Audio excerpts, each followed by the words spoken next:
Frog and Toad Are Friends by Arnold Lobel.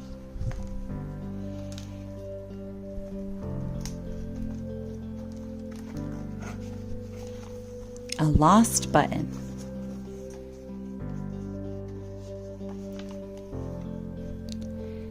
Toad and Frog went for a long walk. They walked across a large meadow. They walked in the woods, and they walked all along the river.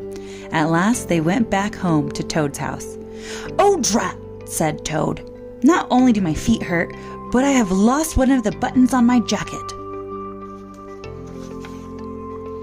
"Don't worry," said Frog. "We will go back to all the places where we walked. We will soon find your button." They walked back to the large meadow. They began to look for the button in the tall grass. "Here's your button," cried Frog. "That is not my button," said Toad.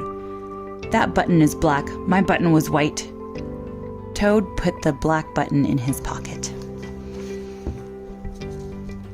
A sparrow flew down. "Excuse me," said the sparrow.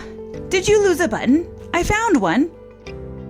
"That is not my button," said Toad. "That button has 2 holes. My button had 4 holes." Toad put the button with 2 holes in his pocket.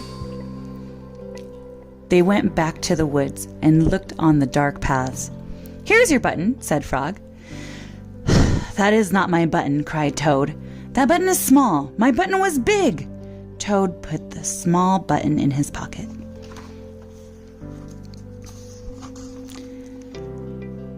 A raccoon came from behind a tree. "I heard that you were looking for a button," he said. "Here is one that I just found." "That is not my button," wailed Toad. "That button is square. My button was round." Toad put the square button in his pocket. Frog and Toad went back to the river. They looked for the button in the mud. "Here is your button," said Frog. "That is not my button," shouted Toad. "That button is thin. My button was thick."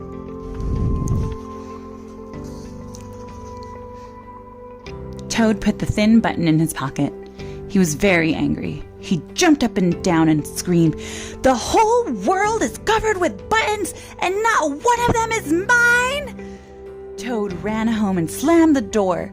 There, on the floor, he saw his white 4-holed, big, round, thick button.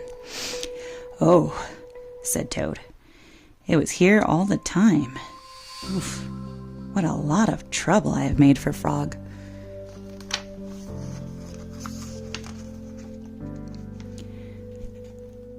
Toad took all of the buttons out of his pocket. He took his sewing box down from the shelf. Toad sewed the buttons all over his jacket. The next day, Toad gave his jacket to Frog. Frog thought it was beautiful. He put it on and jumped for joy. None of the buttons fell off. Toad had sewed them on very well. The end.